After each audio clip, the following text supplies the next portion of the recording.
impossible. Quand il est dit, ne vous conformez pas au siècle présent. Mais combien de gens se laissent et se conforment à tout ce qui se passe? Mais il dit, soyez transformés par le renouvellement de l'intelligence.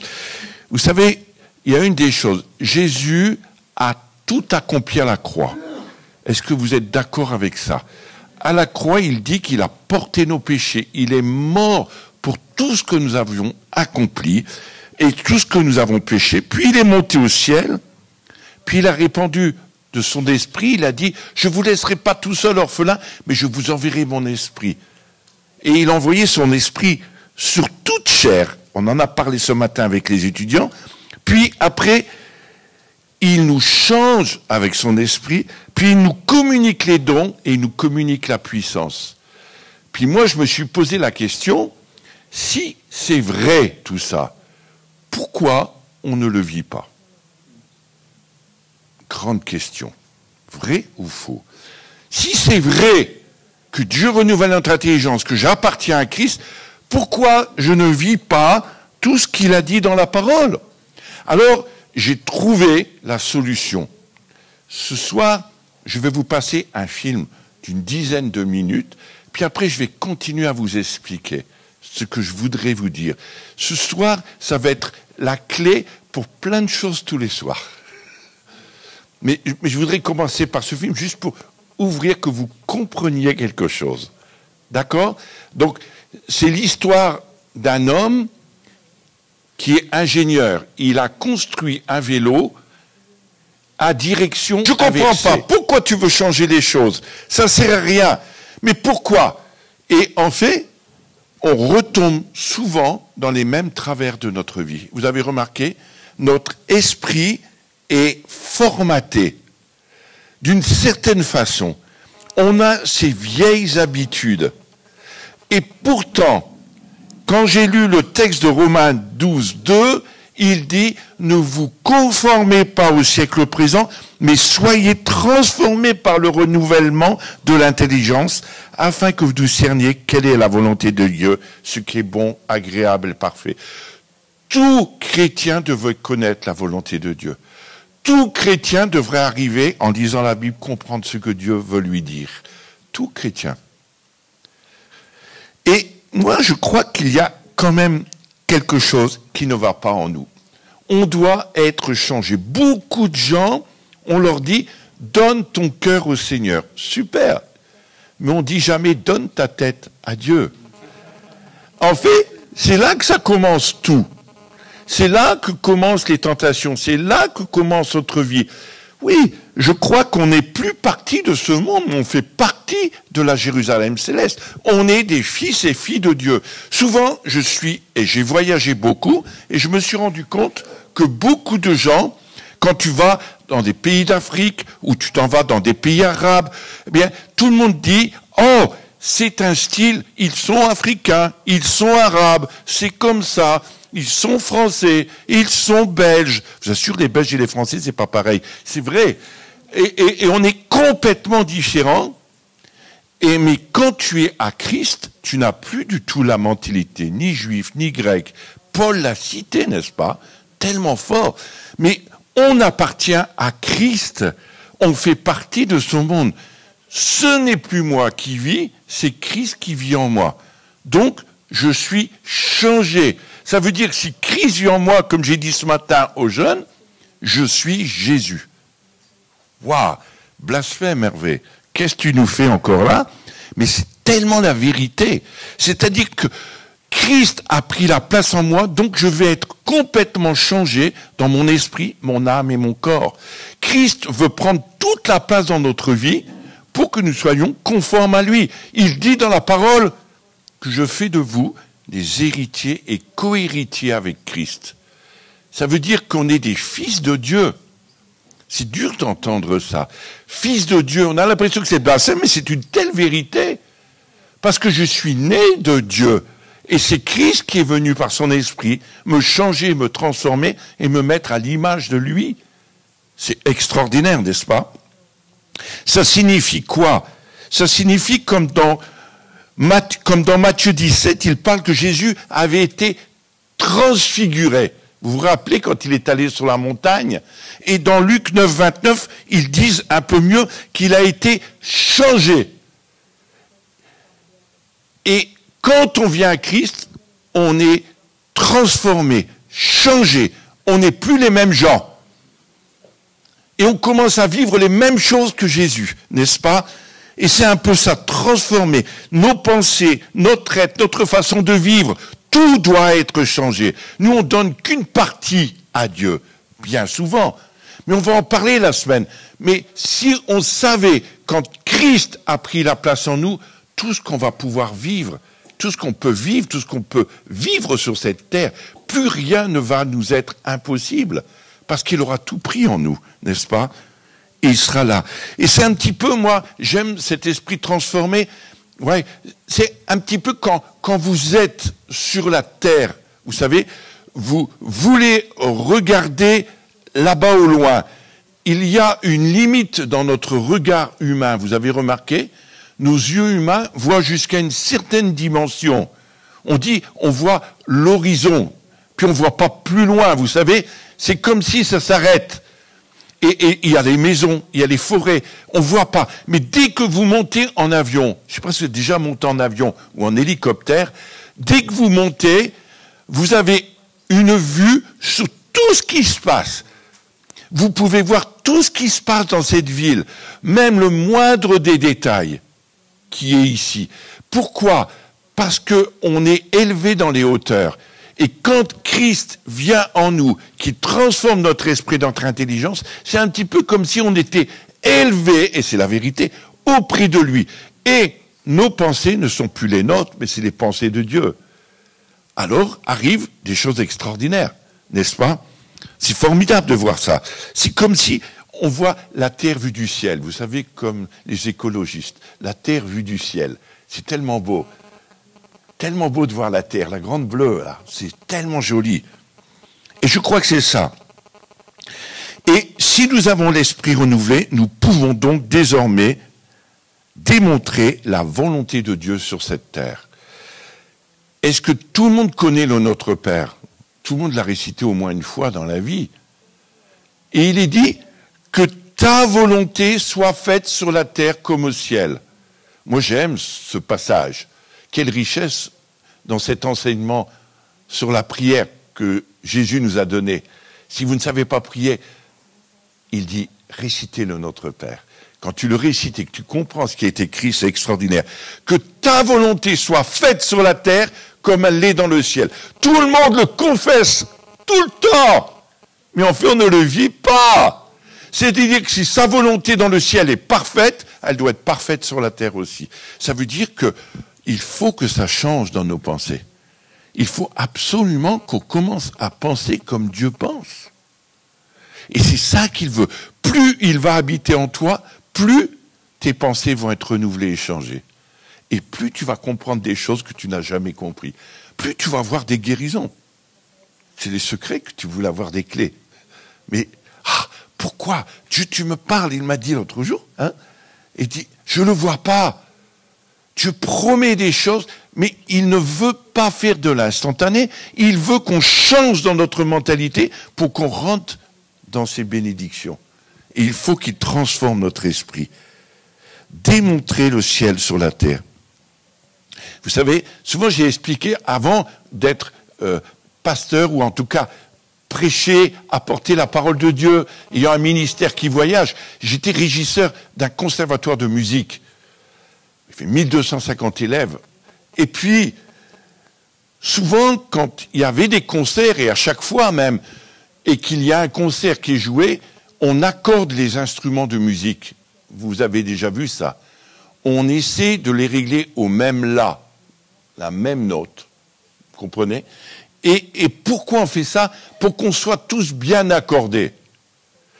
Un pianiste, il y a le facteur de piano qui vient et qui accorde avant le concert, parce que c'est un rude travail de tendre toutes les cordes. Il y en a beaucoup de cordes dans un piano. Mais il le fait avant. Mais imaginez un petit peu qu'une touche de piano n'est pas accordée. Imaginez. Vous savez, le pianiste va éviter cette touche-là. Parce que lui, il peut pas, son oreille ne peut pas entendre la fausse note. Parce que ça va tout fausser dans tout son concert.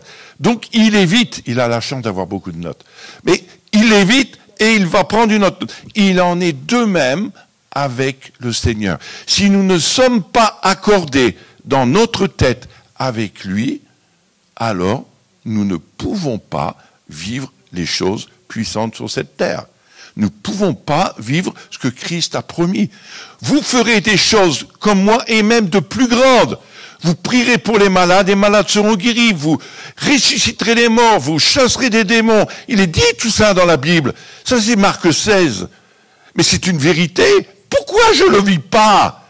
Parce que je dois être transformé dans mon esprit, mon intelligence, pour avoir la pensée de Dieu en moi, pour que je puisse marcher comme lui marchait. Partout où il allait, il y avait des guérisons, des miracles. Alors on dira, oui, mais c'était Jésus. C'est vrai. Mais c'est son esprit qui vit en vous, n'est-ce pas? Vrai ou faux? Si c'est son esprit qui vit en vous, donc c'est possible aussi pour vous. Sinon, il y a quelque chose qui ne colle pas. Il y a quelque chose qui ne va pas. Je crois que Dieu veut nous apprendre à nous réaccorder avec lui. Nos pensées, il faut qu'ils soient en accord avec lui.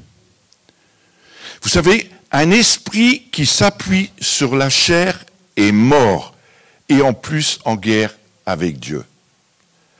C'est un esprit qui n'est pas renouvelé. Un esprit renouvelé est par la nature l'esprit de Christ. Il est capable donc de démontrer la volonté de Dieu, comme c'est écrit dans la prière qu'on a lue tout à l'heure, ou dans Matthieu 6, 10, que ta volonté soit faite sur la terre comme au ciel. Et l'exhortation va encore même plus loin. Quand vous lisez Philippiens 2, 5, il dit, ayez en vous les pensées qui étaient en Christ, en Jésus. Ayez en vous les pensées qui étaient en Jésus. Ça veut dire que vous-même, vous devez avoir les pensées de Christ. Ça va loin, hein?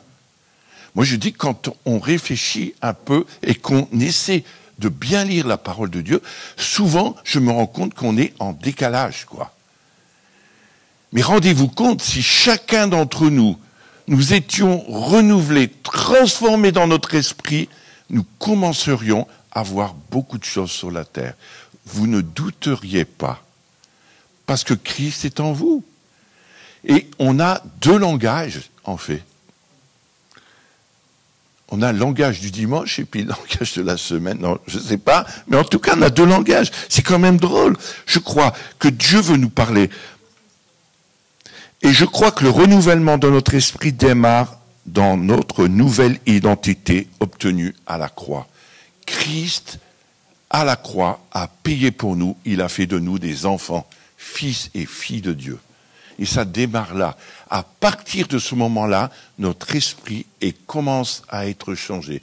Et on commence à vivre des choses qu'on n'aurait pas vécues avant. C'est pour ça que Jésus disait souvent, ouais, ces choses d'en haut, ils ne peuvent pas le comprendre. Vous savez, il parlait en parabole.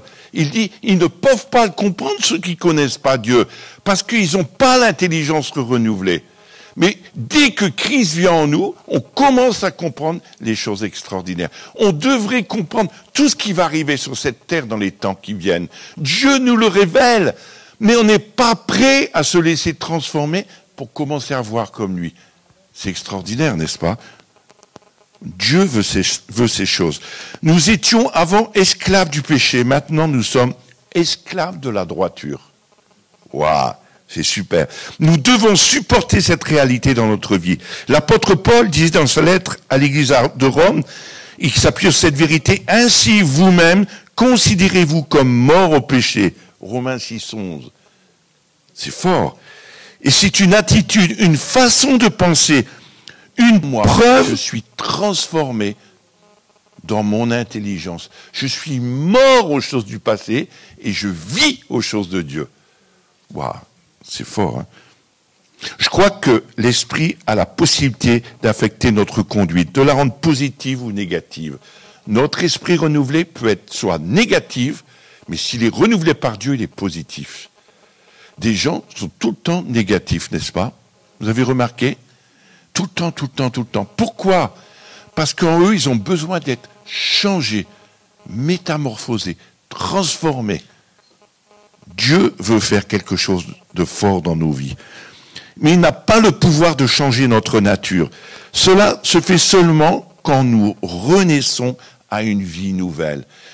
Il l'a dit à Jean, dans l'évangile de Jean, si tu veux voir le royaume, il faut que tu naisses de nouveau. Si tu ne nais pas de nouveau, tu ne peux pas voir le royaume de Dieu devant toi. Moi je dis, il y a peut-être beaucoup de chrétiens qui ne sont pas nés de nouveau. Wow. Parce qu'ils ne voient pas le royaume de Dieu, la puissance de Dieu se manifester au travers d'eux. Il faut vraiment un changement dans notre... Comme ce gars avec le vélo, vous avez vu? C'est un truc purement d'un gars comme ça. Hein. Il fait plein de... C'est ingénieur, il fait des recherches sur plein de choses. Mais j'ai dit, quand j'ai vu ça, je dis, ah oui, c'est ça que nous avons besoin. Marcher comme Dieu, il faut changer dans notre conception. Vous avez vu, il avait beaucoup de mal à revenir en arrière. Vous avez vu, il a mis 8 mois pour apprendre à faire ce vélo, mais il y a une chose que j'ai remarqué, c'est que son fils, qui était jeune, en 2 semaines, il a pu faire. Vous avez remarqué? Pourquoi ça? Parce qu'il n'est pas pollué dans sa tête de toutes ces habitudes et vieilles habitudes, tous ces esprits religieux qui nous empêchent d'avancer avec Dieu. Mais c'est terrible comment on est encrassé dans notre tête. Et je crois que Dieu veut nous bousculer. En tout cas, je suis venu pour ça. Tant pis, prophète de malheur. Mais je crois que vraiment Dieu veut changer des choses en nous. On a besoin d'être transformé pour voir le royaume de Dieu avancer autour de nous. Un enfant, il a dit Jésus à un moment donné, laissez venir à moi les petits-enfants. Ils sont plus proches de Dieu que vous, n'est-ce pas? Je ne sais pas si je vous ai raconté, mais je ne crois pas. Parce que je ne vous ai pas revu, je vous ai vu avant. L'année passée, on a fait un camp avec l'équipe apostolique que je fais partie. Et puis, on était dans ce camp, il y avait, combien? 4 ou 5 jeunes de 12 ans. Vous connaissez un jeune de 12 ans, il aime rigoler, il aime s'amuser, il aime faire des bêtises, il aime chahuter, faire des cris, faire des farces. Ouais, il aime bien. C'est ça, c'est la vie qui est en lui. Et là, ces quelques jeunes ont décidé de jeûner une nuit là-bas. Les parents cherchaient après eux, mais où ils sont partis faire des bêtises? Ils les ont cherchés dans tout le camp. Ils étaient dans une pièce en train de prier et jeûner. Pas manger le soir. Ils les avaient pas vus. Ils cherchaient partout après. Et Dieu leur parlait. C'est incroyable. Et le lendemain, rempli de l'esprit, Dieu leur a dit, allez voir les grands. Ouais, les grands de 18 à 25 ans, un jeune de 12 ans, il n'a pas le droit d'entrer là-dedans. Ouh, ils n'aiment pas. Et alors, eux, ils sont allés quand même. Dieu leur a dit. Puis ils ont commencé à mettre la main sur les jeunes. Les jeunes, à genoux, ils pleuraient de 18 ans. Confessaient leurs péchés. Ils étaient bouleversés dans leur vie. Mais c'est des jeunes de 12 ans. Mais pourquoi ça? Parce qu'ils ont accepté que l'esprit les change et qu'ils commencent à voir comme Dieu voit. Et ils ont vu comme Dieu voyait. Et ils ont accompli ce que Dieu a accompli déjà dans le ciel. Jésus disait, je ne fais rien d'autre que ce que mon Père me montre. Parce qu'il avait une telle communion avec son Père. On en reparlera de la communion. Mais c'est la même chose. Dès que tu es en connexion avec lui, alors tes pensées deviennent les pensées de Dieu. Et tu commences à vivre de grandes choses avec lui. Tu n'es plus comme tu étais avant. Quand tu as Christ, tu es une nouvelle créature. Dieu est en train de changer notre vie. Et c'est un processus qui se fait au fur et à mesure dans notre vie. Paul en parle en 1 Corinthiens 2, au chapitre 2, versets 1 à 5, pour ceux qui veulent noter. Mais le verset 3, il dit, « Moi-même, j'étais auprès de vous dans un état de faiblesse, de crainte et de grand tremblement. Et ma parole et ma prédication ne reposaient pas sur les discours persuasifs de la sagesse des hommes, mais sur la puissance de Dieu. » Quand Paul dit ça, et que vous connaissez sa vie, vous savez que c'est quelqu'un qui était un érudit. Il a été élevé au pied de Gamaliel, un des plus grands prêtres hébreu qui lui a enseigné la Torah, il avait une connaissance telle, et il disait, lui, mais si je viens au milieu de vous, juste avec mon intelligence, mon humanisme, avec ma religion, mais ça ne sert à rien. Jésus, il dit, poubelle. Mais je suis venu dans un état de faiblesse et j'ai compté sur la puissance de Dieu plutôt que sur mes qualités. Vous comprenez? C'est pour ça que c'est dur quand on est adulte avec nos vieilles habitudes. Comment arriver à laisser Christ prendre toute la place en nous pour qu'il puisse vivre et que je puisse mourir quelque part? Waouh, c'est dur tout ça. Mais Dieu veut ça. Dieu veut nous apprendre. Et si on est transformé, on va vivre de grandes choses. Il va confondre le fort par le faible. C'est ce qu'il dit dans la Bible. Il va confondre parce qu'il est capable de se servir d'un tout petit pour transformer quelqu'un d'important. Beaucoup de serviteurs de Dieu que je connais ont été touchés par des enfants. Moi aussi, par une jeune fille, c'était une élève qui m'a témoigné de Jésus-Christ. Rénard Bonquet, c'est un enfant, un élève à lui qui lui a parlé de Jésus. Mais tous ces hommes, à cause qu'un enfant a défié. Je connais un homme qui était professeur de judo, son enfant, un enfant plutôt, qui était là dans le cours, il lui dit, t'es pas capable de connaître Jésus et je te mets un défi qu'il est plus grand que toi, devant son maître en judo. Il l'a provoqué. Il a dit, oh, un enfant qui me provoque, en 2 minutes je le mets par terre. Et c'est lui qui a été bouleversé. Dieu est venu le toucher. Il a prié pour lui. Et cet homme a été complètement changé. Et il sert Dieu.